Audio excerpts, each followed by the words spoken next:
देवेंद्र फडणवीस यांनी काँग्रेसवर जोरदार हल्ला चढवला आहे। त्यांनी वक्तव्य केलं की देशाच्या सुरक्षेशी आणि प्रतिष्ठेशी खेळ करणाऱ्या काँग्रेसने आता जनतेची माफी मागितली पाहिजे।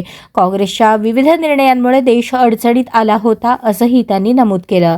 फडणवीसांच्या या वक्तव्यामुळे राजकीय वातावरण चांगलंच तापलं असून विरोधकांकडून याला जोरदार प्रत्युत्तर दिलं जात आहे। हे विधान आगामी निवडणुकांच्या पार्श्वभूमीवर महत्त्वाचं ठरत आहे। देशहितासाठी कोणते पक्ष जबाबदार आहेत यावर नव्याने चर्चा रंगली आहे। खरं म्हणजे ज्यांच्यावर त्यांनी कारवाई केली त्यांची तर त्यांनी माफी मागितलीच पाहिजे, पण सगळ्यात महत्त्वाचं संपूर्ण हिंदू समाजाची काँग्रेसने माफी मागितली पाहिजे।